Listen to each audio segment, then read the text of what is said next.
Coming to you live from New York City, it's Jim Caruso's Pajama Cast Party. And now, here's your host, Jim Caruso. Well, hi. It's me, your host, Jim Caruso. I am so excited for tonight's show. I'm always excited, but this, I don't know. I just feel like there's a vibe in the air. The energy in the studio is, okay, there's no energy in the studio, but really happy that you're here. And I'm thrilled to bring these guests to you tonight. Ashley Pezzotti, brilliant jazz singer with Matt Baker, our good friend, wonderful accompanist. Bennett Sullivan. I love him. You're going to love his talent. Oh my gosh. My old friend, Jolie Fisher. Is going to sing and be funny and smart. Darius de Haas, a brilliant Broadway jazz singer who I love. And Veronica Swift, a stupendous singer with Emmett Cohen at the piano, who's just a damn superstar himself. I'm excited. That's what I have to tell you. Ruby, are you around? I feel like we should Jim. talk. Jim, I'm here. I'm always around. Hi, how are you? Hi, I'm good. How are you? I'm good. Here we are. It's number 31. Are you sure it's not 32? It's number 32. Yes, it is. Whatever. That's exciting though, right? I wonder what the anniversary is for 32. Is that the rubber band anniversary or something? Or $1 million. Oh, that would be nice. Anniversary. Maybe it's a shower curtain. Yes. We do have that fabulous cast party shower curtain. I know you can pull that up and show the people. Oh, I shall. Truly hideous. That's Never available. That's available on the Pajama Cast Party website. You're welcome, America. So before we go any further, I just wanted to do this up front. Now, what do we do this for? We do this to entertain you people during the global pandemic that is ongoing. And gosh, we have no idea when this is all going to be over. But I couldn't be more excited to be able to bring these shows to you every Monday, thanks to the technical genius of Ruby Lochner. Ruby, what do you have to say? I mean, I think it goes without saying, but I'll say it anyways, that your tips every single week not only just mean the world to us, but also this is how these streams can continue. And not just our show, but every other live streamer, every other musician, actor, comedian, talk show host who produces a weekly live stream. These tips mean the world to each and every one of them. So, in lieu of a cover charge, right now, due to the fact that, movie theaters are closed, music venues are closed, the places that we would go weekly are closed, send your cover charge to us and to your favorite live streamers. Please. And Ruby, we're already getting Amanda Jones, Todd Petzl, Sean Gale already on it. They're already sending stuff. I can see it when you send it to Venmo. I can't see it when you send it to PayPal, but I feel it in my heart. Okay. I just had the greatest 2 days. I watched season 4 of The Crown, which finally aired on Netflix. I watched it in 2 sittings. That was exhausting. So I watched all 10 episodes in 2 nights. So I'm slightly exhausted and up to my shins in used tea bags. It is so good, you guys. Oh my! No, Ruby, you're not into The Crown. Well, it's not that I'm not into it. Honestly, I just feel like I have 50,000 other shows that I'm binging right now because hello, quarantine. But I've seen everybody tweeting and Facebooking about the fact that they haven't slept in days. It's so good. It's so good. And it's everything I love. Big houses, big clothes, accents. Come on. Who could ask for anything more? And Olivia Colman is so brilliant as, shockingly, the Queen. She's so good. And there are moments, it catches moments that you think, oh, they got Queen Elizabeth to do every once in a while. It's just uncanny. And then other times it's just canny. But it is just fabulous. I love it so much. I kind of enjoy the Royals. I would like to be one. So I don't know. I mean, wouldn't we all, especially during these times? You know, if I'm going to be stuck inside during a pandemic, I would choose being stuck inside a castle. Yeah. A little palazzo. Is it asking too much? And here's another thing. I do want to start talking about this because we want to sell the crap out of it. Me, Billy Stritch, and Clea Blackhurst, now for 11 years, have performed a swinging Birdland Christmas at Birdland and all over the country. But this year we're doing it. Oh, look, there we are. We're doing it virtually on the Radio Free Birdland concert series, which you can find on BroadwayWorld.com. It is so much fun. We shot it a few weeks ago when it was like, 400 degrees. We're singing in Christmas sweaters and singing fa la la. It's going to be so fun. And we have special surprise guests. I'll tell you who they are, so it's not a surprise. My friend Dave Koz, who's on the album. We recorded the album last year.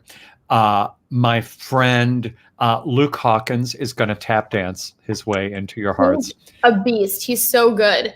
He is a beast of a tapper and singer, but he's going to be tapping. And the amazing, marvelous Marilyn May is going to do a little something. So it's going to be so much fun. You can get your tickets, events.broadwayworld.com. Always hawking something. Okay, so tonight's show is kind of a family affair. Literally, everybody on the show has been influenced by their very musical family, which I kind of love. I was influenced. Both my parents were music teachers when I was growing up. In fact, when I was born, they were really more hoping for a piano. But Ruby, I know you come from a very musical household. No, I'm just kidding. Yes, I do, and I'm sure she's watching tonight. Yeah, my mom is Victoria Shaw, a singer, songwriter, producer, publisher, kick-ass country music businesswoman, and so I grew up, and I kind of always say, I guess I just kind of learned about the business and the arts through osmosis. And, it's so funny. I always joke that a lot of parents wish that their child grows up to be a doctor or a lawyer. And I always joke and say, my parents would have been supportive in whatever I chose to do. But I think if I would have come to them and said, I want to be a lawyer or a doctor, I think they would have thought I was having a midlife crisis because it was just kind of ingrained in me from day one. I mean, your mom wrote The River with Garth Brooks, among other huge selling songs. Were there moments of dinner parties with every country superstar? What do you remember? Dinner parties, it's funny. I remember, I always was kind of my mom's plus one. Like ever since I was a little kid, my mom would always say, Ruby loves to schmooze. Like I would love being kind of thrown into an environment and just getting to talk to everybody. So I would, to this day, I'm her plus one to the CSAC Awards. I've been to the CMA Awards with her. And as far as dinner parties, there were, lots of events where we would gather with like some of my mom's best friends who just happened to be some of the biggest hit songwriters in the industry. But I think because it was, again, because I was brought into that environment at such an early age, it kind of just felt normal to me. And I know that that's not the case for everybody, so I certainly don't take it for granted. But it was a really fun childhood and kind of balancing between Nashville and New York. I feel like I kind of got the best of both worlds. That's why my mouth is not from Tennessee. A lot of people are confused when I start to talk because there's no accent. But my mom was born in New York too, but she just fell in love with country music. Right. Well, I think it's so great. And everybody tonight is in the same boat. They all had great music playing, and it's something I want to talk to all of them about. I think having music in the house informs you, and it makes you smarter, and it kind of opens your mind to other worlds, hopefully. I remember my dad playing me marching band music, and that's not something I was particularly interested in, but he would say, like, okay, there's the piccolo. I was a child. This isn't recently. Do you hear that high note? That's the piccolo, and that's the bass drum. And it just, it just opened my mind to so many things as a kid, and I appreciate it so much. So I can't wait to hear how all of these ridiculously talented people that we have on the show tonight. I look forward to hearing what they have to say about that. And I think we should start. I think we should too. All right. Here we go. Ashley Pezzotti. Ashley Pezzotti is one of those singers who everybody is talking about. And you're about to see and hear why. You're going to love her. With our friend Matt Baker at the piano. Welcome her, Ashley Pezzotti. Yay! Hey. Hey. Hi, you guys. Great to see you. Hello. It's great to see you. You, the best sound ever, first of all. You sound really good. That's all Matt. I know. Matt's obsessive about the sound and lights and all of that stuff. Yep. I've been doing it now since March, since I started live streaming in the pandemic. So I know. Truthfully, I just turned everything on and it worked like this. Well, I should knock on wood because every time I compliment somebody's sound, something heinous happens. So, so anyway, Matt, we've talked to you before. We're going to talk to you again, but I want to talk to Ashley for a second. You're a Queens girl. Yeah, I was born in Queens, but I actually, so I was born in Queens, and then my family moved to Florida early in my life. So I was raised in Fort Lauderdale. Oh, nice. I'm just kidding. And then I went to University of Miami, so where it's nice and warm. I read that your dad used to sing you Spanish songs to get you to fall asleep. That's the sweetest thing I've ever heard. He did. And it's actually crazy. My mom always tells me this story about how when I was a baby, I would cry, as babies tend to cry.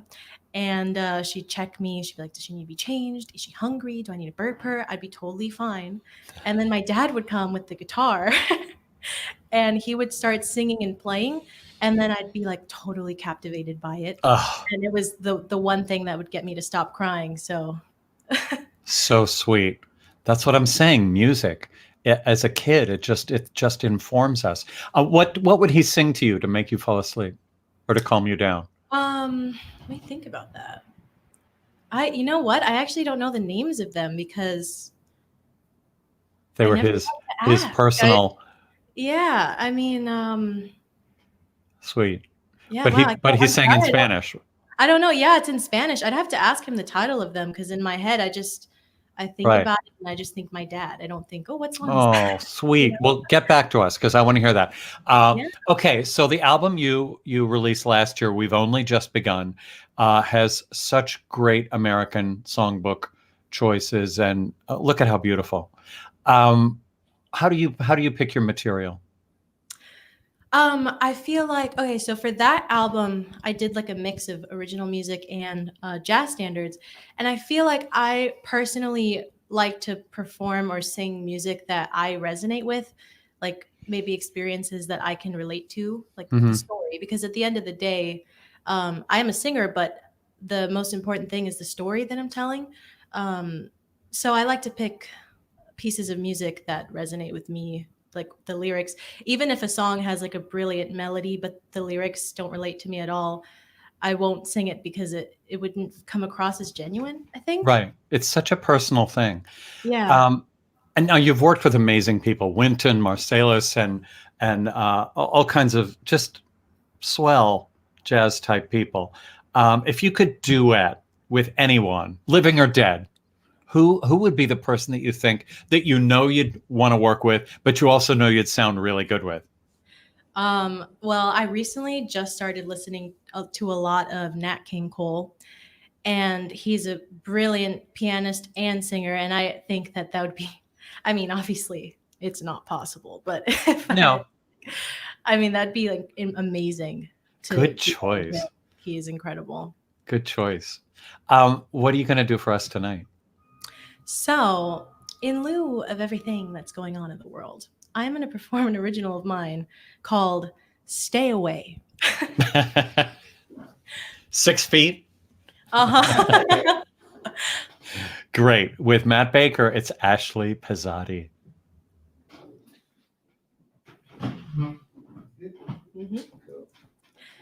Stay away. baby, don't you come my way. I'm not supposed to feel this way. Stay away from me. Oh, don't you know you're too delightful, you just have to go. I'm feeling doubtful, so I'm here to say, stay away from me. Oh, with you have really got me hypnotized. I can't seem to break free, so hear my plea. Oh, stay away before you lead me back into dismay. I'm not supposed to feel this way. Stay away from me.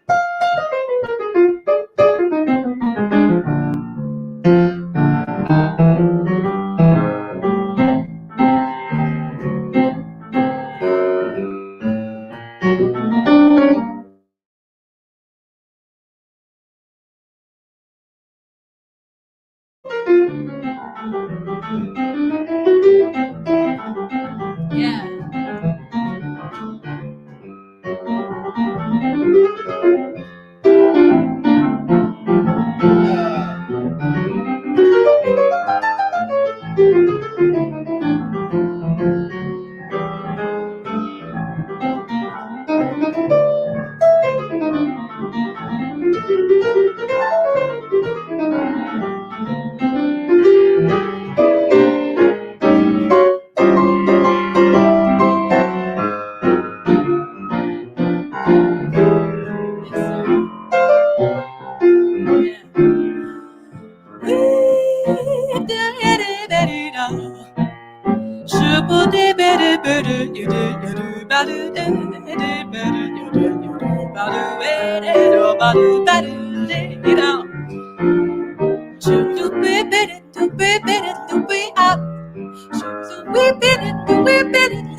Oh, with those charming eyes, you have really got me hypnotized. I can't seem to break free, so hear my plea. Good girl, stay away before you lead me back into dismay. I'm not supposed to feel this way. Stay away, stay away, stay away, stay away, stay away from me.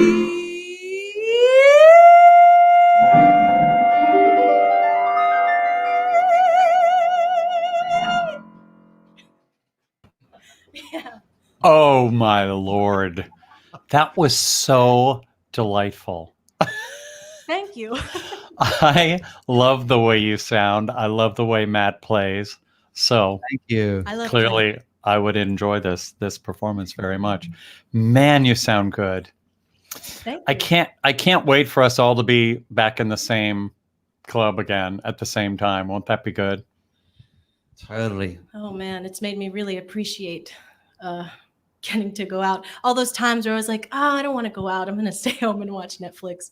Man, do I regret that. It's truly.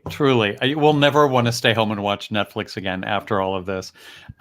Matt, we'll be in your audience clapping for you. How's that? Yeah. Thank you both so much. Thank you, Jim. Thank you, Jim What and a Ruby. treat. What a treat. Thank you, guys. Everybody applaud at home for Ashley and Matt. Thank you. The ease of all of that. So good. So good. Okay. We can move on. Oh, by the way, I found out because I Googled, because I have a computer in my telephone. 32, the gift is copper. So, yeah, feel free to send all of those copper presents that you have laying around, or just pennies. Okay, I first heard Bennett Sullivan when he was featured in Steve Martin and Edie Brickell's amazing musical Bright Star. It was on Broadway. He's a virtuoso of one of my all-time favorite instruments. I can't wait to see and hear what he has in store for us. Please welcome Bennett Sullivan. Hello. How are you? Good. How are you doing? I'm so good. Yes. So good. And thank you for being here and hanging with us. Where are you? Where are we finding you? I am in my music shed in Pisgah Forest, North Carolina. First of all, that you have a music shed is very impressive. It took a while for me to figure out how to build it. It was a lawnmower shed when we bought the property. And so like I completely put all the insulation in, added electricity, put the soundproofing in and made it my space exploration music hideaway. Was this a project during the quarantine? No, this was actually, I probably finished it right when quarantine started, which is perfect timing. Unbelievable timing. So were you living here in New York? I was in New York for 8 years. Right. I don't know when I started. After high school, I worked on cruise ships a bit, playing electric guitar. And then I decided I wanted to try the new school for jazz. And I stayed there for a semester and then dropped out and started playing gigs around town for a while. And we moved around New York. We probably moved every year that we were in New York, as people do. And then a couple of years ago, 3 years ago, we had our son Milo, and we had him. It was a home birth in Brooklyn, and which I know is like super hipster, but you were in Brooklyn. Of course, it was a home birth. Yeah, right, exactly. And then we decided we wanted to. I'd been kind of getting the bug to go back home to North Carolina, but be in the mountains. We're from Greensboro originally, my wife and I, and I wanted to move back to the mountains. So we bought some land down here in a small house. So it's about 6 acres of land, and it's been awesome. It's been how amazing. Great. Yeah, it's really. You were like the go-to banjo guy here in New York City, although I'm assuming it's not like a huge plethora of banjo guys to choose from in New York City, or am I wrong? No, you're right. There's like 6 banjo players there. Yes. And but you were the guy. I did a ton of session work. I was really lucky because my name did get around, and I was able to connect with some amazing people, including Steve Martin. That was an incredible connection. Let's talk about that. Okay. Let's talk about that musical Bright Star, written by, oh, look, there you are with Steve. Come on. Nice. Wow. Really nice. He himself is a killer banjo player. But what was it like to be part of a brand new show with that gorgeous original score, and to be on stage? You were very much a part of the show. It wasn't just like you were relegated to the pit somewhere. What was that experience like? Had you done that before? I had done like small theater shows in Greensboro, and I did something at the Atlantic Theater Company when I first got to New York, which is an awesome theater. And and I had never done anything on that scale with the amount of people involved and the decisions being made. And, you know, we worked with Walter Bobby. He was the director, and Rob Berman was the musical director. I mean, it was just like a star-studded cast and crew and creative team. And so I learned a ton about consistency, about trying to get off book as fast as possible, just like getting in the zone. I mean, it was just incredible. I look back on those days and I'm like, man, it's amazing that as a banjo player, I was able to do a beautiful show like that and really enjoy it and be able to go to Broadway playing the banjo. Like that's like surreal. That's kind of crazy for me. It was a crazy, beautiful show with the recording is great. I loved it. It was one of my favorite things, certainly of that season, if not of all time. Now, I happen to know that you are part of the team here tonight. You started playing with your dad. Mm-hmm. I did.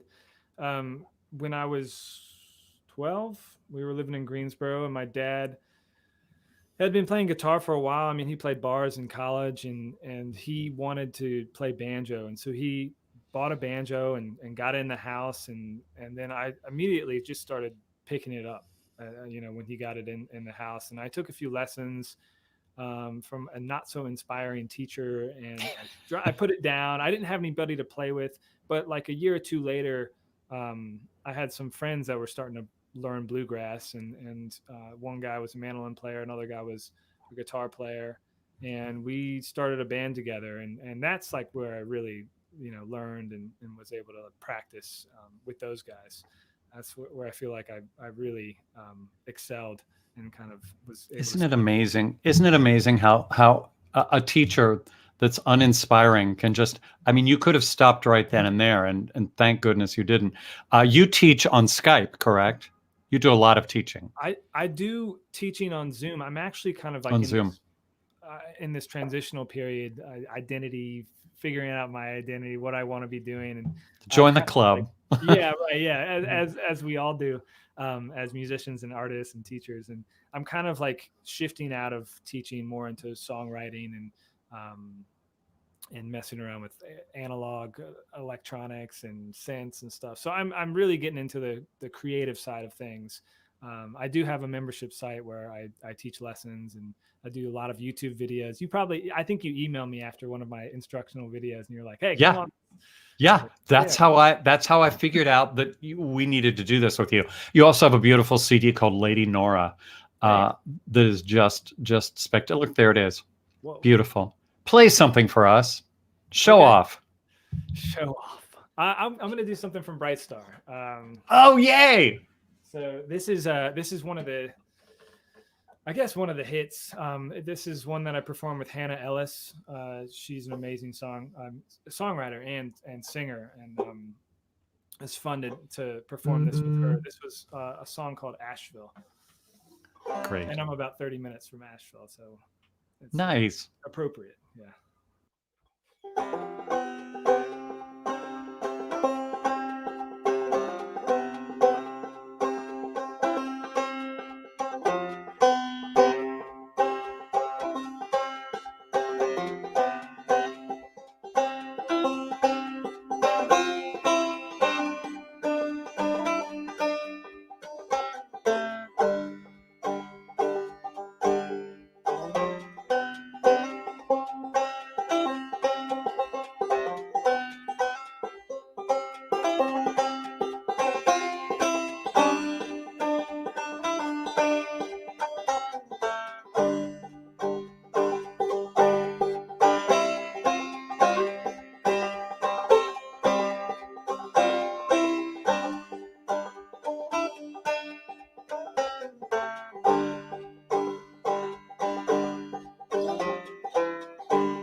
Bennett, I love it so much. It's a beautiful song. Yeah. Here's what I love. I love tap dancing and I love banjos. These two things. Maybe I was born in like the wrong era. I don't know. It's such a comforting sound to me. And my God, you sound beautiful. Yeah, well, thank you very much. I'm so happy to be here. And Ashley and Matt sounded amazing, by the way. They were so much fun to listen to. So much fun. We got some great people tonight. Yes. But with many thanks to you, and come back and visit us again, won't you? I will. I miss New York so much. Emily and I talk about it all the time. We want to go back up there. I'll hit you up when we do. Please do. And once we get going at Birdland again, Yeah. You've done some things at Birdland, right? I think I did. I've seen Pat Martino play at Birdland, which was insane. But I've been Amazing. Yeah, I've been there. I think I did a show with you. Yes, one of the Broadway at Birdland shows on a Monday. That's the only thing I've done. Well, we did a thing with Bright Star. We did a whole show with your cast, didn't we? Yeah. Was that us? Maybe I've been Was there. I there? Was that you? I don't know. I know I've been there. Well, you're invited anytime. Thanks. Thank you. Thank you so much. Thanks for playing. Thanks for your time and your great talent. Yeah, totally. Thanks for doing this. Thanks, Bennett. Yeah, see ya. Yes. That sounds so good, doesn't it? We have some thank yous here. We're getting some tippage, some very generous people doing very nice things. Jeffrey, Audra, Maureen, Libby Whittemore is going to be on our show, ladies and germs. She's a great singer from Georgia, from Atlanta. Susan, Lisa, I'm not wearing my glasses, can you tell? Todd, I have to do that weird eyebrow thing. Rick, Bill, Sean, thank you all for being so generous. It's the only way we can continue to do this. You know, it's amazing that this platform, I always look up for the platform. This stuff costs things. And, you know, none of us are working right now. So I appreciate it so much. And of course, what we didn't tell you is every week we do a nice donation to Broadway Cares Equity Fights AIDS. These people are angels, and it's a brilliant organization that takes care of people in and out of the theater community with everything from money, if they need it, to food, to doctor appointments, to driving, to whatever it takes, to helping with rent.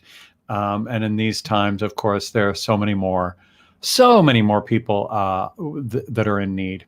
So we thank Broadway Cares Equity Fights AIDS, and we thank you for sending us a little something to give them every week.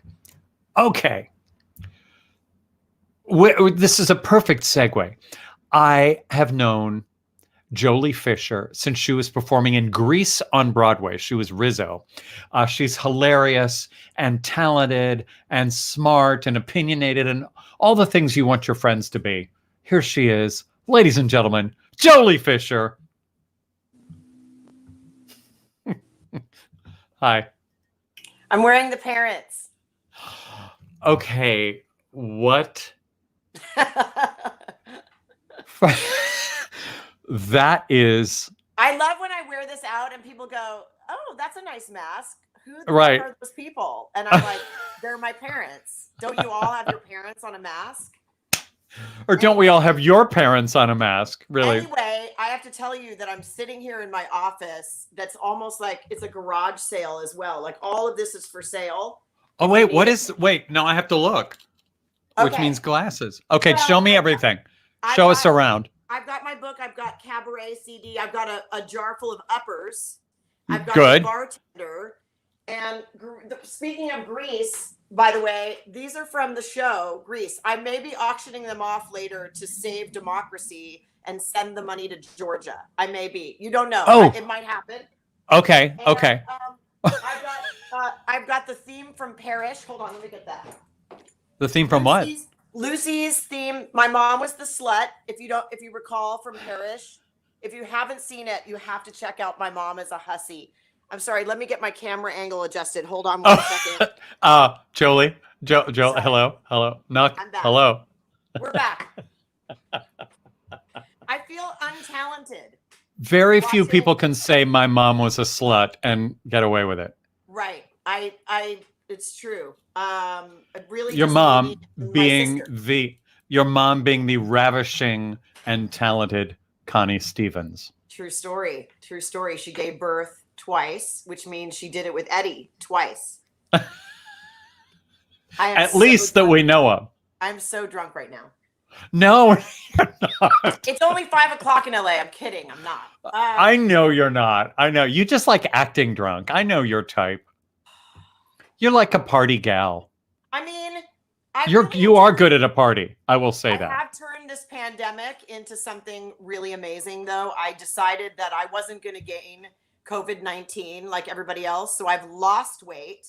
Oh, And I've raised money for the Navajo Nation, the Motion Picture Home, Fisher Place, which is a transitional yeah. home in South Central LA, where we are able to house 43 men who were formerly incarcerated for petty crimes, and we take care of all their mental health services. And I don't know. I've been but tell me how it's named the Fisher home. How did that all come about? We lost Carrie. It's going to be 4 years in December that Carrie Fisher, my amazing sister, the smartest human being I knew, and so lucky to be in her orbit at all, let alone related to her. So when she died, people on the internet who were her space family, they called her Space Mom B. Yes. They said, "Oh my God, we've been struggling with mental illness and addiction and all this sort of thing. And if Carrie Fisher can survive all of this, so can I." And then she didn't. And frankly, it left mostly young women who have reached out to me and to Trisha, my sister, reached out and said, I said, "I got your back." And they said, "Great." And now I really literally do have their back. I've been working to communicate individually and personally with all these young ladies, and they've become my friends. They become my family. I'm J Mama. I'm their space aunt. They're whatever they want to call me. I answer. And it's truly been an enlightening and rewarding experience for me. And I love all these girls, and I do. I'm trying to make the world safer and better for people that suffer with mental challenges. That's an incredible thing. You went through, you and your whole family and your wonderful sister, Trisha, and your mom went through this crazy loss a few years ago of Carrie Fisher and Debbie Reynolds within days. I'm so glad. Caruso, by the way, Yes. my mom said to me today, she was like, Yes. "I love Jim Caruso. Will you tell him that I said hi?" Oh God, I love her so much. I miss when you guys had the apartment on the Upper West Side and we could meet for coffee. A big one. A big one. Gay one. Well, a big. I still call it Or gay was it- coffee. Or was it this size? It was like a silo. It was so Okay, much here's the coffee. thing. Let me tell everybody about your coffee that you ordered. Let me tell Yeah. everybody. that Okay. You would order the giant, like it was this size, and it had coffee, and then it had caramel, whipped cream, chocolate. It had like a biscuit, a shortbread. I don't know what the hell it had in it. A but biscuit? It was the gayest thing you've ever seen in your entire life. So that became our trademark. Oh, meet you for gay coffee. It's so Anytime, true. baby. Anytime. I miss Still New York. funny. I miss New York City. I miss you. I miss you. No, okay, so we've known each other at least 25 years. Wait, I want to do something cool here. I'm going to open up the photo trunk, the Jim Caruso photo trunk. Yeah. The first thing we ever did, actually, you're the reason that I figured out that I could produce stuff, because you asked me to help you produce a show called Jolie's Last Jam when you were leaving Greece. Do you remember this? No, I don't remember it at all. And I helped you, and all of a sudden, Remind me. and all of a sudden, well, let's pull up a picture. Look Oh my at that. God. That's you and your mom. Oh, It's kind of a fuzzy picture. of Frederick Jolie's Epstein playing Last Jam. piano. Yes. Yes. And then you invited me to one of the greatest birthday parties ever on your mom's tennis court, because that's how mothers roll. There's you, your sister, your gorgeous mother, and your handsome husband. That's a cute picture. That's really cute. We And were then- so young and adorable. I know. We all thought we were old and adults, but we weren't. We were children. Children. Then I was working on a talk show called Fox After Breakfast with Tom Bergeron, and you came on and you sang with Pauly Shore and Donny Osmond. And Donny Now Osmond. that- Oh my God, Jim, why do you have that? Because I took it. Oh my God, that is amazing. But look at your life now. I mean, you were the Broadway and TV girl to be, and now you're a wife and a mom with a brood. Okay, A brood. easy does it. Let's not talk about the past tense, my friend. But I'm saying you were all of that, and now you've added this to the resume. I have. Mom, wife, and I mean, I hope I don't normally lead with that, but yes, you're right. I tattooed the words family in 7 languages on my arm because my family is my everything. I've written 3 pilots in the pandemic, and I would love to return to Broadway, by the way. So don't count me out. I would never. And actually, once things get going and we can be in theaters again, this would be the perfect time for like a one-woman show or a very small a two-hander, something that producers can afford. I'm just saying, I'm putting it out there to all my talented, fabulous friends. I do growing up Fisher. I mean, I did until people weren't allowed to be in a room together. I do growing up Fisher, based on my memoir. It's like some of the greatest stories that I feel like I want to share with everybody. And then I just picked songs that I always wanted to sing. I didn't it's got a through line. It's got a story. And I talk about my love life, and I talk about politics, and I talk about Ellen DeGeneres, and I talk about, everything that and aging in this crazy business that we're in. And, and it's funny and, hopefully poignant and has a point to it. And I honor all the women in my life. And I miss getting on a stage. I miss the audience so much. And I just feel so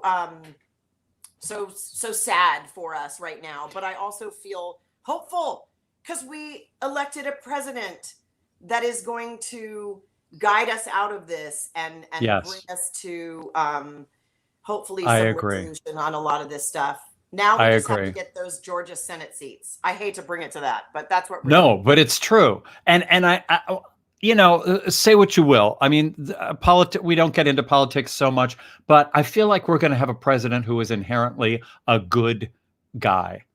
And I think that's nice. That's going to be a nice change. I heard him speaking today, and I'm like, oh, wait, articulate, sensitive, soulful. Those words come to mind. So I know. He's delightful. Well, I sure love your book. Ruby, bring up that book. It's such a gorgeous book. I texted you when I was through with it. You write so well about, you write great about everything, but specifically about and to women. I think there's a niche there for you, writing more and more and more. I think you're so good at it. And the stories are funny. They're touching. Like you. I mean, every time we're together, we just laugh. That's what we do about everything. Where did your funny come from? My mom's funny. Connie's funny. Yes, she is. Yeah. I mean, I would say Eddie was funny too, but he didn't really have much to do with my upbringing. So I think you get it through osmosis, I think people that are funny are also tragic. And I think we find the funny in things that if we didn't try that, we would be in the fetal position, which I am, maybe once a day. And then I find find the funny in it, like my sister did, and like, you know, like those funny ladies before us that had, you know, issues and troubles in their life, and they made their broken hearts into art, you know. And what a gift. What a gift to everybody else. You grew up in this crazy fishbowl with two extremely famous parents. Do you think if you would be growing up right now, that would have become a reality show? Would you have been one of those? And do you think that would have been a bad idea? You know, I often think that we've been asked to do that. I don't want anybody looking at really the reality of what's happening here, because it's not very exciting, and it's also tragic, like I said. But it's a different time in the world. It's a different time. We are so focused on, and obviously the pandemic has brought us about this narrow into what we're looking at in screens and things like that. But I also think this generation we're in trouble in terms of what they're looking at and how much they're exposed, and how much we care about people's what they're eating and all of that. And sometimes, and I feel like sometimes I'm guilty of it. And then I want to, you know, these people that are famous for a TikTok, which is like 12 seconds, I want to see art. I want to see, you know, things. I don't really care what people are doing in their house. You know, Are your kids, how do your kids feel about that? Are they into the reality TV or TikTok or all of the above? How do you protect them from the garbage? No, they love social media, and but my girls are into like kind of old TV shows and things like that. They binge watch, and they I love that. They're not into reality TV. They're not into people that don't have any talent. They're not. They love good writing, and they love, you know, they love music, and they are all beautiful, and they dance, and they, you know, they sing, and, you know, I'll be okay with these guys. They are all beautiful. They are beautiful. Beautiful. You have a very good looking crowd of humans with you. I think you should sing for us. I'm going to sing. I think Yay. You know, I feel like everybody else accompanies themselves, or they have some fabulous person that's sitting in their living room playing piano, and that makes me. That's how we roll. That's how we roll. It makes me feel less than. But I'm going to try this little tune that I heard, and I thought it kind of spoke to me about what we're going through in the world right now, and so I'll give it a shot. Do it. Sing it. Jolie Fisher.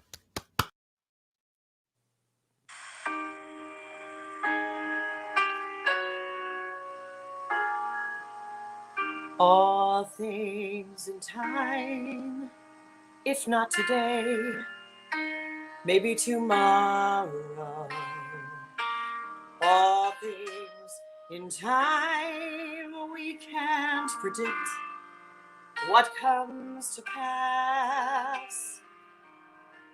All we control is how we react and how we recover. Something like faith deep in our skin, everything in its time.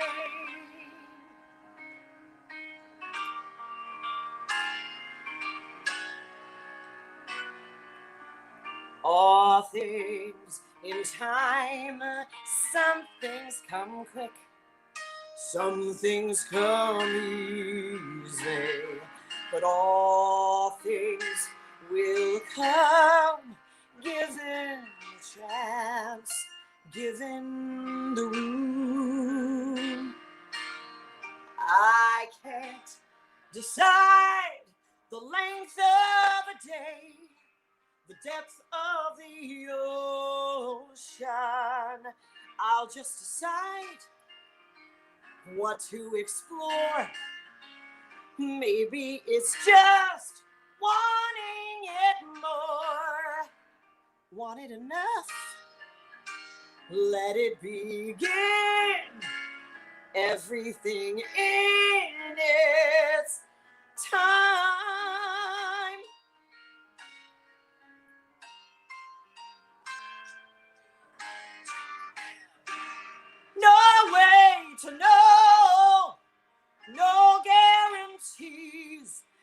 nothing but choices. Plenty to lose, plenty to fear. Let's make a deal that I will be here, waiting with you, trusting what's true, stumbling blind and knowing we'll find everything, everything in its time.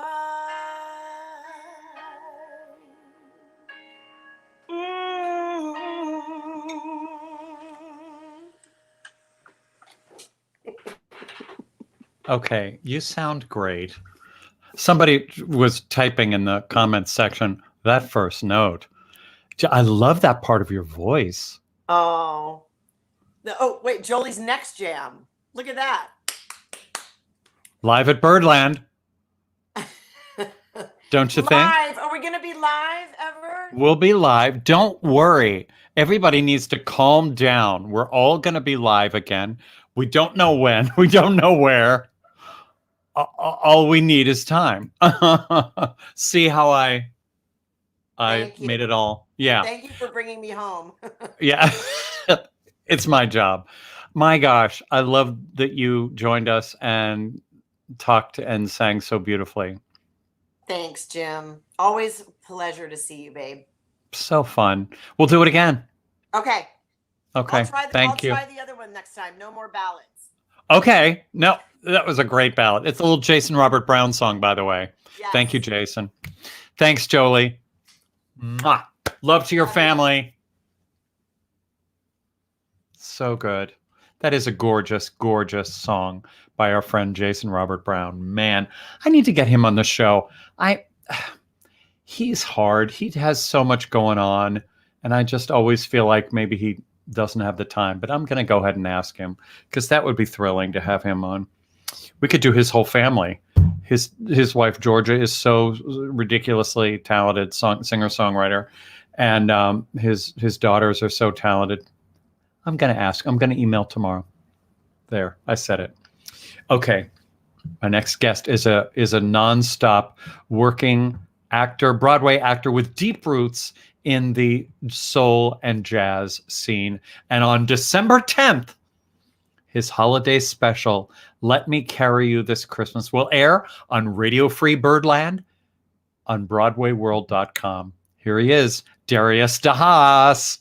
Hello. Hi, my friend. How are you? I'm so good. I'm truly having fun tonight. Yes. How about that, Jolie Fisher? How about all of your guests? They're fantastic. That Bennett. Ooh. Oh my goodness. I know. Ashley and Matt. Oh, it's wonderful. I know. Jolie. I know. She's and I mean this in the most complimentary way. She's a broad, isn't she? Yes. Yes. She's quite a broad. Jolie is somebody you want at a party for sure. She's fantastic, and her heart is just.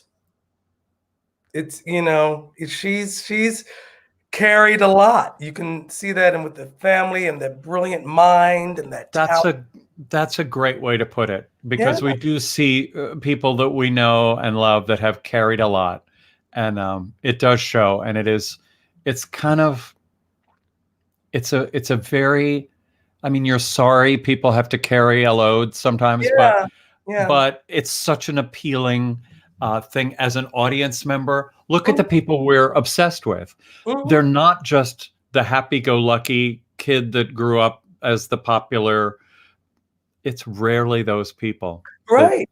Exactly. I mean, I think we all have these experiences that we grow up with, whether this show, you've had people who have been influenced by music and family connections and all of that, and how you relay that into all your human experiences and all your troubles and all your joys. And I think this year has crystallized that all, because we've had to really deal with ourselves, because we've been on lockdown and we've been in a political year on top of that. So I think it has been such a challenge for us on a personal level, on a spiritual level, on an emotional level, and I think I'm hoping what people will take away is that we will survive this. I mean, we went through an election that was, and there's some people who aren't happy, but then there are people who are like, oh God, thank God, and we're gonna make it. Yeah. I choose to be optimistic, and Lord knows I have my angry, very sorrowful moments as well, but we're gonna make it. We're gonna make it. I mean, just from watching everybody, I mean, young Ashley and Bennett, because the banjo is such a soulful instrument. I love me a banjo. My friend Rhiannon Giddens, wonderful banjo player, and so I was thinking about her while he was playing. What's her name? Rhiannon Giddens, wonderful banjo player. She's also from North Carolina. Oh, wow. I know her. She's also from North Carolina. She lives in Ireland now, but she travels all over the world. She's fantastic. She was actually going to take over for Audra McDonald when we did Shuffle Along. Oh, wow. Prematurely, she was going to take over for Audra, but we closed before Rhiannon could do that. But she's brilliant performer. Man, well, let's talk about you. Talk about a musical family. Please, your dad, your mom, they were on the jazz scene professionally for years and years. Yes. Tell our audience about your beautiful parents. Well, my father, Eddie de Haas, was born in a town called Bandung, Java, Indonesia. And wow. He and his brother were raised in Indonesia up through the war. They left during the war. His father was a prisoner of war prisoner. He was a journalist and painter, my grandfather was. But because my grandmother was part Indonesian, they were able to get out of Indonesia to go to Holland, which is where my father spent primarily his teen years. And actually, like as a older teenager, he was an Olympic hopeful, I think for the 1948 Olympics, 1948-49 Olympics. And then he and his best friend, Rob Pronk, who was a future arranger, conductor, he somehow, my father took up the ukulele. My other favorite. I love it. Took up the ukulele, and then at one point he was being considered for a band. I think that was being led by his friend Rob, and they needed a bass player. And it was between my father and this other guy, and the other guy was going to do it, but then he said, oh, it's too hard on my hands. It's too hard on my hands. Because, bass players have to build up these calluses. So my father ended up saying, okay, well, I'll do it. And he ended up playing bass. And then somehow that led him to being able to be one of these in-demand quintessential sidemen for people like Chet Baker and Gene Krupa and Miles Davis and Blossom Dearie. He and Blossom Dearie were very, very close friends. I loved her. And he also was Peter, Paul, and Mary's bassist. There was a little side back there. But wow. But yeah, he was wonderful. And my mother was born in Newark, New Jersey. She's the seventh child of 9. And she was a very, very big fan in high school of people like Marian Anderson. She wanted to sing like Marian Anderson and legit. She sang all the classical stuff and sang in the choirs and everything. But she and my Aunt Salome Bay, my dearly departed Aunt Salome Bay, passed away just this past August. My Aunt Salome was she had been doing stuff and had been an Apollo theater competition winner. And then they had joined forces. My mother and my aunt joined forces. They sang duets, and they recorded all these 45s and all that stuff as a duo. And then eventually they joined forces with my uncle, Andy Bay, the famed singer and pianist extraordinaire. And, Andy was a child prodigy.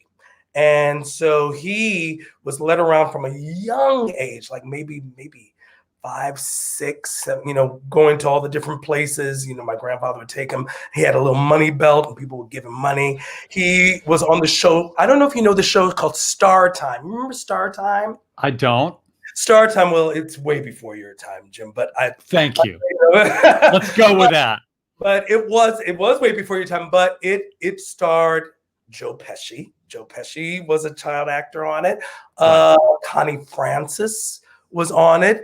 Barbara Streisand, I think, was almost on it, but they thought it would take her too far from school or something like that, so she ended up not being on it. But he was on Star Time with Connie Francis and Joe Pesci. Then his voice got lower and changed and everything, and he and my mother and my aunt joined forces as a trio. And they became Andy and the Bay Sisters. Okay, so you guys at home, you have to look on iTunes for Andy and the Bay Sisters.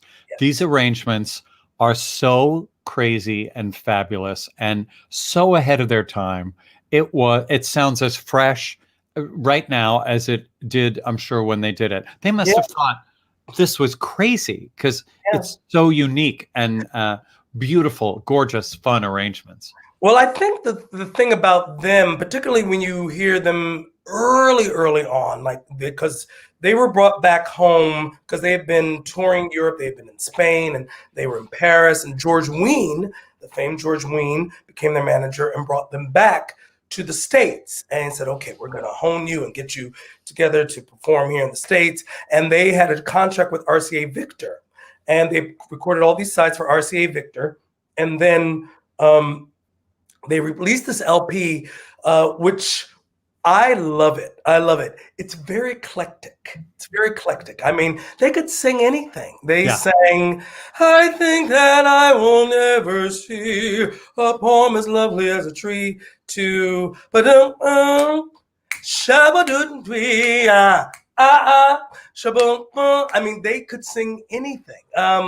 And so I think when people have a hard time begging you, you run into a little bit of problem. And, and they were dark-skinned Black people. So, there was still that thing. It was like, okay, well, can we put them on TV because they're not, they don't look the way they're supposed to be. Are they going to appeal to the widespread audience? There was like all kinds of issues, but their artistry was always so supreme, and they always had such great centeredness within themselves as artists. And so they did their thing. They recorded on RCA Victor, Prestige.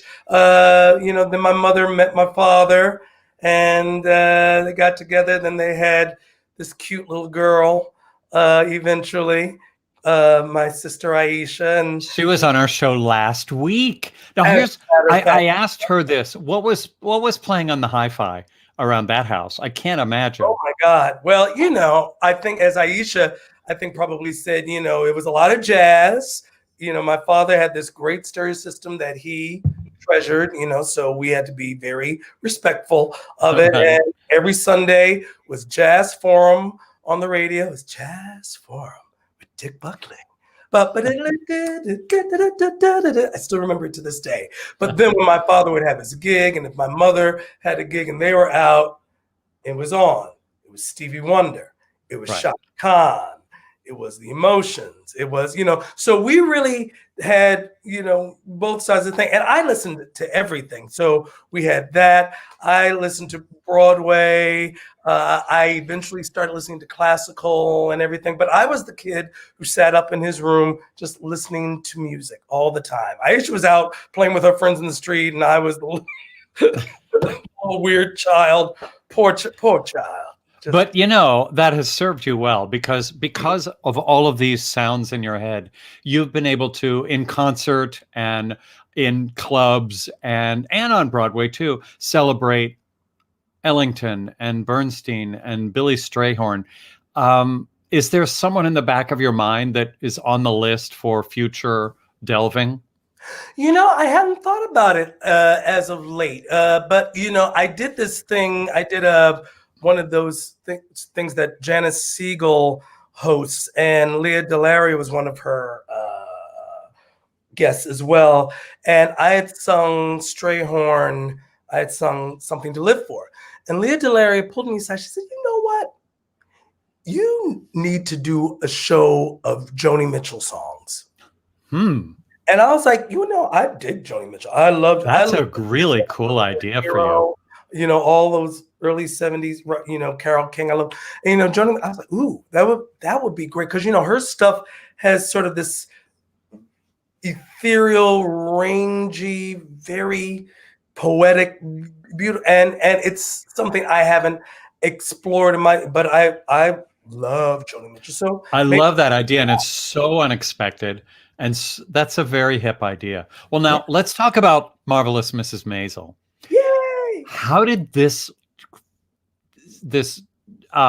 just kind of angelic thing fall into your lap? It's so great. Well, let me tell you, Jim, that job came right on time. Let me tell you, I was a little bit. I'll tell you, emotionally, I was a little bit in a funk. And I was sort of in a weird place. I was like, and because that was back in 2018 when I was cast for it, and I was at a sort of a thing in my mind where I was like, oh, I'm not singing well, I'm not doing this well. It's just like, I suck, and I had kind of a crummy experience 2 weeks before, and but then I was just trying to get over. I said, Darius, get over it, move on, and just getting my mind and my spirit together. And I was on my way to a doctor's appointment, and I got this email from this woman named Robin Erdang, music supervisor of Mrs. Maisel.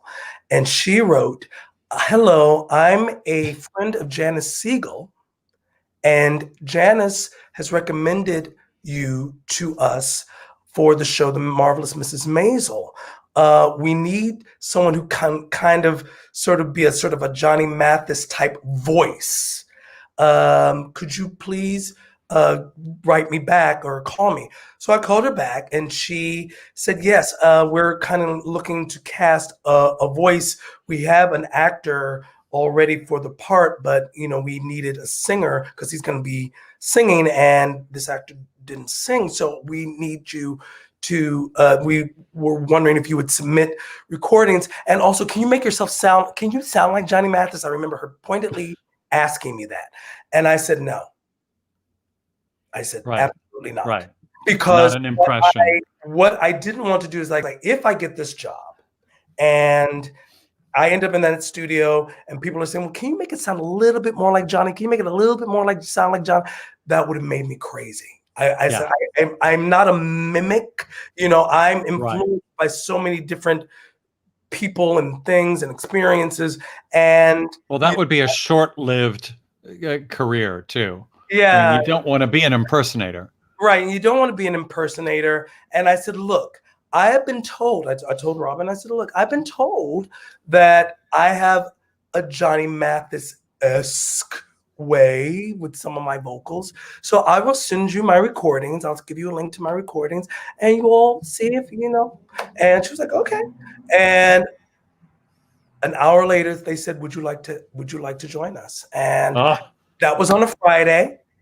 I got called by the music producer, Stuart Lerman, later that day. They said, do you know Younger Than Springtime? I was like, it's the first song I ever worked on with my voice. I haven't sung it in years, but I'll work on it. So I listened to all these different versions and I just try to find my key and get it together. And so that was Friday into Saturday. Sunday, I had like mock-up recordings that I was singing to and sending to them. And then by Monday, I was in that studio with a full orchestra, and they were like, go. But this is turned into many, many songs. That guy, that actor, Plain, who is so terrific. His character has turned into this big deal. So you're heard all the time. And that makes me so happy. I tell you, I had no idea. Even when they were saying, well, the character Mrs. Maisel is going to go on tour with Jared Baldwin.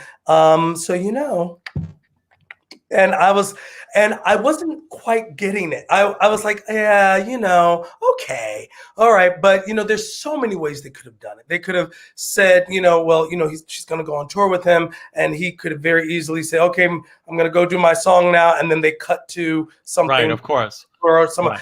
I had no idea that they were going to use. You're really featured. You're really featured. And I'm so grateful. I loved working on that show. The great songwriters, Curtis Moore and Tom Miser, who I cannot. I know. They're some of my favorite people. They've been so successful with the original tunes being Emmy nominated, and it's just fantastic. Yes. Here, I want you to sing because it's enough, enough. You know what?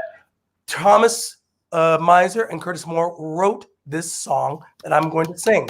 I asked them to write me a Christmas song, and to bring this all full circle, it's a song called Let Me Carry You This Christmas. And I wanted it to be a song initially about my experiences and Aisha's experience and my husband Kyle's experience about being caregivers to our parents. Kyle's mother passed away from Alzheimer's. His sister took care of her very much.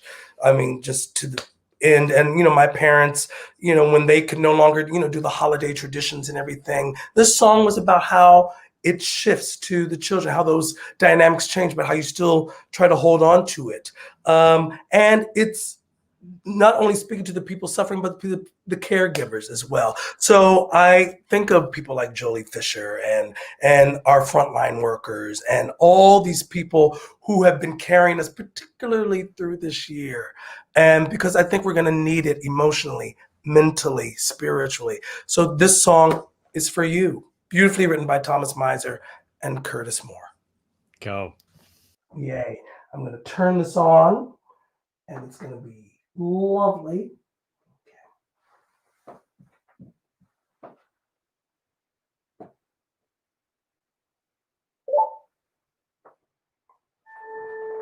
You don't have to wrap the presents. I know where the bows are. You don't have to hang each bough and bell. I can play your favorite carols. I'm sure I know which those are. No more gifts to get. The stockings all are set. You taught me to be merry very well.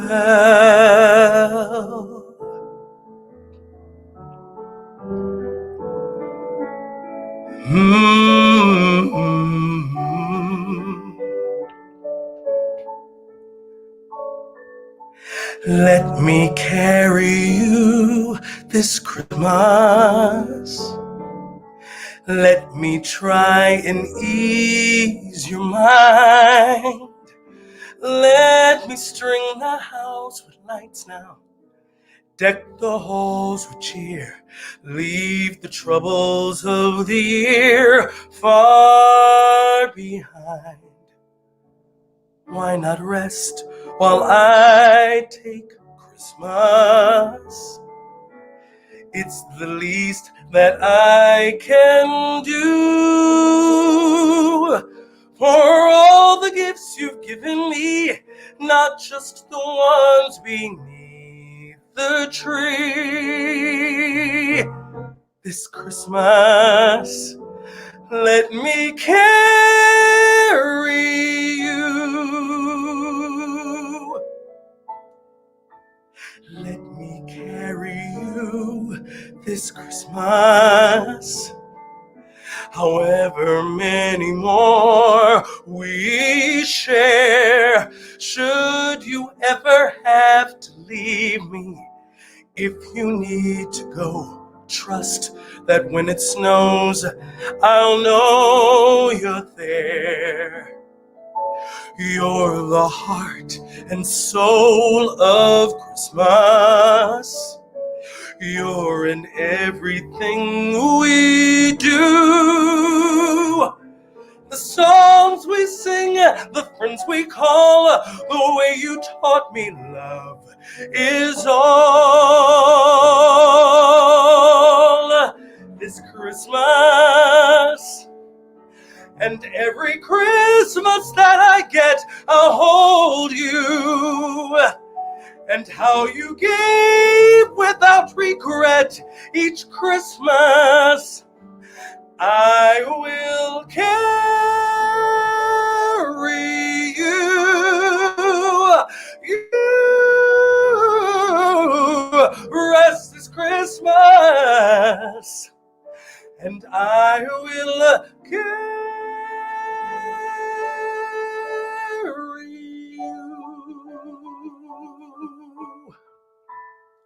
Rest this Christmas, and let me carry you.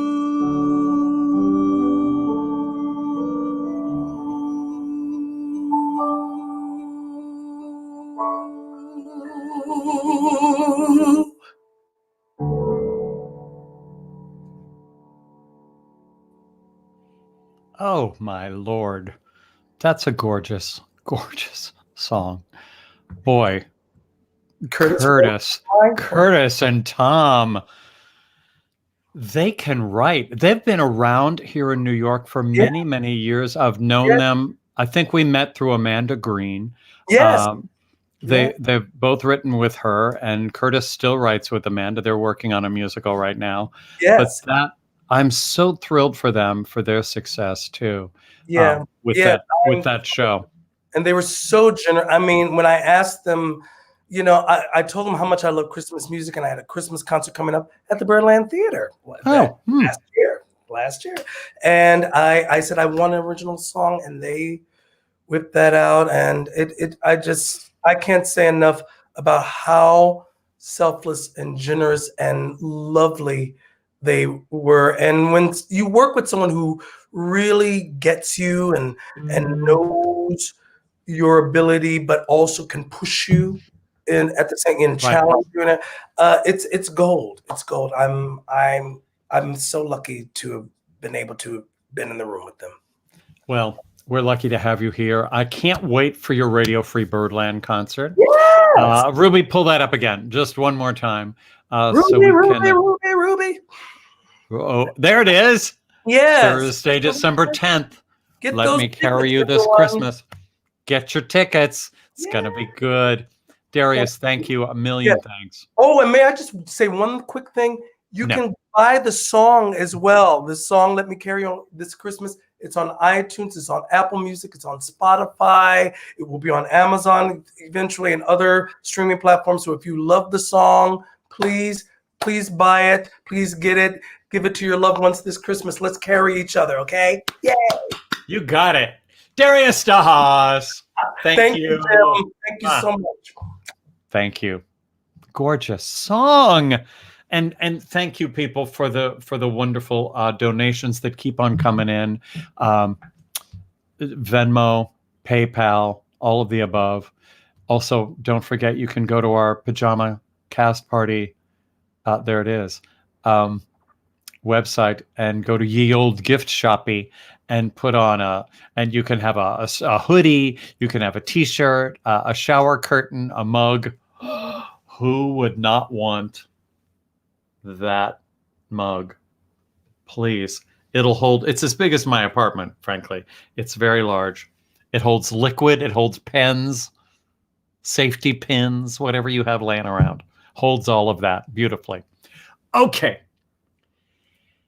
Every once in a while, someone becomes like all the rage in show business. Everywhere you go, they're talking about the person. It happens in movies. It happens at TV. It happens in music. All of a sudden, that person's name is on everyone's lips. Well, it certainly happens in jazz. A few years ago, everyone started talking about Veronica Swift. And now she's one of the most sought after jazz talents. And you're about to see and hear why. Here's Veronica Swift. Jim, hey man, thank you so much for accommodating and being so wonderful and working with me so that we could get this to happen. I really do miss coming to Birdland and singing for cast party on Monday nights, man. Me too. I miss it so much, but we have this. Yeah. And you look how cute you are with that hat. I like that hat on you.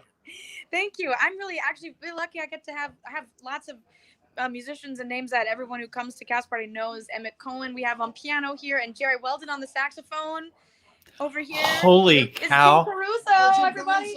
Yes. How did I luck into this crowd? This is a really good crowd. It's a great crowd. Do you get to see my buddy Luke Hawkins? Do you get to see him at all? Of course I get to see him. He's tap dancing in the park probably right now. Oh, make sure you give him a big hug for me when you see him next. I will do it. Thank you guys for hanging out. Good friends. Now you guys just did a concert there, right? Yeah, I'm so glad we got to time it perfectly because we wanted to we were on fire and we just wanted to get all warmed up for you guys. If you would like to hear a song. That's what it was. Well, you're always warmed up. And we're gonna do a song from King and I. Oh, I like that. Wait, we have to talk just for a second. Mr. James Caruso. Oh my God, Emmett Cohen, how the hell are you? We're good. We're double booked tonight, but we're sorting it out. We're sorting it out. We're sorting it out. How many millions of people were watching you tonight? That's what I want to know. Millions and millions of people go by. Everybody, you need to follow Emmett Cohen. First of all, we'll get to Veronica in a second. Emmett Cohen, one of the greatest players on the planet. Follow him. And Emmett, I want you to join us at some point on Pajama Cast Party and show off. Lucky day, here I am. I know we get you all. This is great. I want to talk about Veronica's House of Jazz. First of all, who does an album at 9 years old? Who does an album at 9 years old? It's almost getting late in the building. That record is from what 2000. I don't even know. Shit. You're like a child. You're a baby. I was. That was just a record that my parents thought would, I just started singing, and honestly, it's, I was 9 years old, so how good can you be at 9 years old? I mean, you guys get to hear some really great theater kids, but for me, a jazz family, what did I know at that age? But my parents thought it'd be a good idea to just document this time in my life, and I'm glad they did. Looking back, and you've been touring with your parents, who were jazz icons, certainly. Yeah. Veronica, everybody we've had on tonight has parents that got them into the business. Seems to be a trend. Yeah, it's really great. And your parents brought you into the jazz scene, and you're really a bebop girl. I mean, let's say it. Had what I grew up with. You know that movie, There's No Business Like Show Business? I do. Yep, Donald O'Connor, Ethel Merman. That was my childhood. Sleeping on suitcases in the train station and. I love it. Well, you certainly must be making them so damn proud. I know your mom is over the moon for you right now. But here's what I also want to say. You are so stylish. I would say you're as much a visual artist as you are a musical artist. Who are your fashion icons? That's what I want to know. Wow. Well, I've actually modeled a lot of outfits after Freddie Mercury. Really? I also love a lot of the great films too, like from MGM films. I get a lot of dresses made custom for that style, and also a lot of Star Wars inspired stuff. So it just depends on what mood I'm in, honestly. Well, a couple months ago, you and I were with our friend Matt Baker, who's a brilliant photographer and piano player. He played earlier tonight, right? And he took a picture of us. Look at this. What? Oh, that's right. That was such a good day, Jim. We look like you in your element. It's like Fred Astaire and Audrey Hepburn in Funny Face. I love it so much. That's how it felt, right? I love it. Thank you for taking that photo with me. I want you to sing for us. Do something. Swing out, sister. You got it, man. How about a little Getting to Know You? I love it. Do it. All right.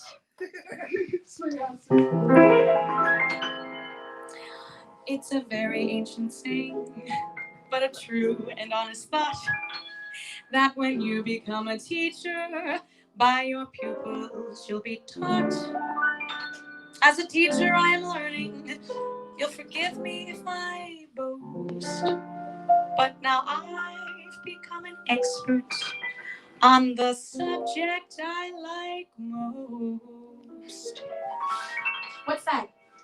Getting to know you.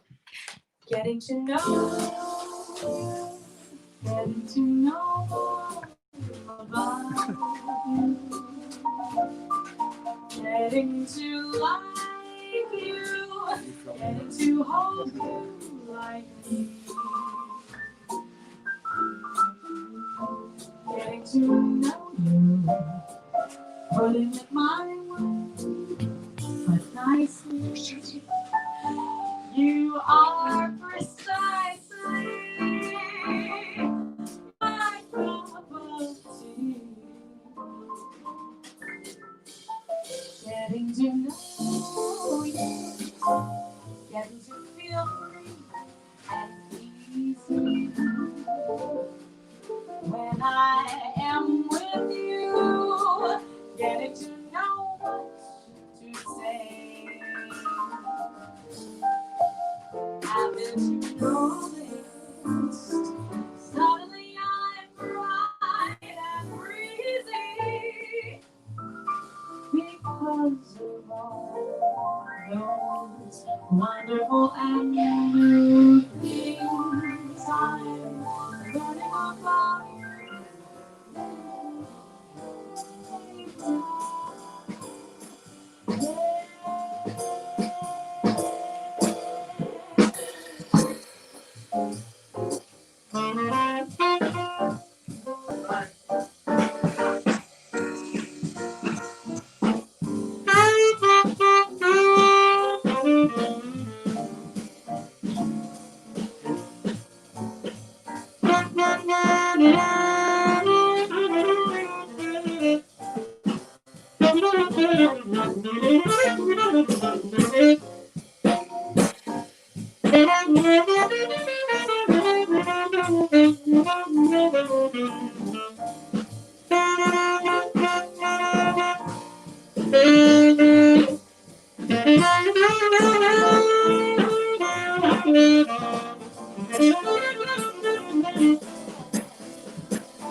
Without you,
Weldon and Emmett Cohen. Oh my God, that was so awesome. I feel like I'm literally sitting at the front table at Birdland. It's so good. It's so great. Oh my God. Oh, look, Libby says it feels like it's sitting in a jazz club. I couldn't agree more. It felt that way. It really did. Thank you, my dear friend. You sound gorgeous. I can't wait for all this to happen live and in person. But until then, we got these shows, and thank goodness for Thank you, Jim, for making this kind of stuff happen for all of us and those at home. And we're really, really grateful to have you in our lives, Jim. Well, I feel the same about you, and thank those guys so much for me, and I look forward to hearing them and you many more times. And we're gonna meet for coffee with Matt Baker soon. I'm here all week. Okay, I'll be here all week, ladies and gentlemen. Yes. Thank you. That's Veronica Swift. Thanks, everybody. Come on, that was great. Okay, so once again, Ruby. Hey, Ruby, where are you? Ruby? I'm here. I'm there you producing. Oh, there you are. That was good. That was such a fun show. It was such a fun show. Everybody did good. Just a reminder, we are happy to accept tips, donations, whatever you want to call them. Rent. Yeah. Right here through Venmo and PayPal.